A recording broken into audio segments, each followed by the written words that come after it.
Nous allons voir comment fabriquer un rapport à partir d'une liste de publications. Je vais prendre comme exemple la fabrication d'un rapport sur les violences obstétricales. Je recherche d'abord les articles. Voilà, nous obtenons 118 fiches au total.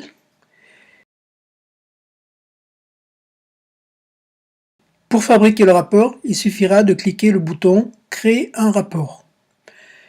Mais ce rapport sera basé sur les fiches sélectionnées, c'est-à-dire sur les cases qui ont été cochées, ici. Donc je peux très bien désélectionner certaines fiches, si je veux par exemple éliminer toutes les fiches dans une certaine langue, en français ou en anglais. Maintenant je vais créer le rapport. Alors, la machine me demande de m'identifier. Or, je ne suis pas inscrit sur la base. Pourtant, je vais avoir le droit d'avoir un accès temporaire uniquement pour créer ce rapport. La machine vérifie d'abord que je ne suis pas un robot. Pour cela, elle me pose une question arithmétique. 12 plus 4. 12 plus 4 égale 16.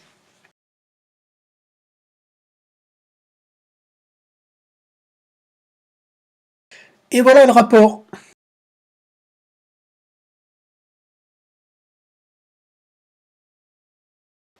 Alors ici, nous pouvons choisir les colonnes qui seront dans le rapport. Par exemple, ID de la fiche n'a pas besoin d'être mis dans le rapport.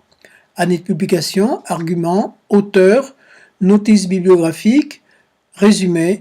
Les remarques peuvent aussi être absentes du rapport. Maintenant, on nous demande de donner le nom de ce rapport.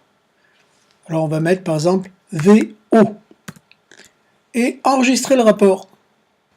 Voilà, le rapport est enregistré dans deux formats, un format HTML et un format TXT, donc un format texte.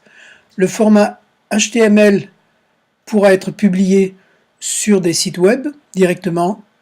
Le format texte, par contre, pourra être téléchargé et intégré, par exemple, à un tableau Excel. Je vais télécharger le format texte.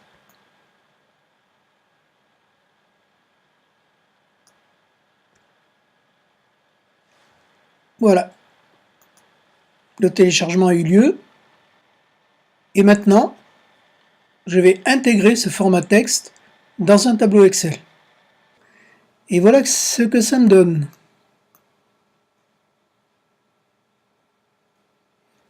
Donc ça ressemble au tableau que je voudrais avoir, mais ici on est en face d'un problème classique, c'est que l'encodage des caractères n'a pas été correctement pris en compte.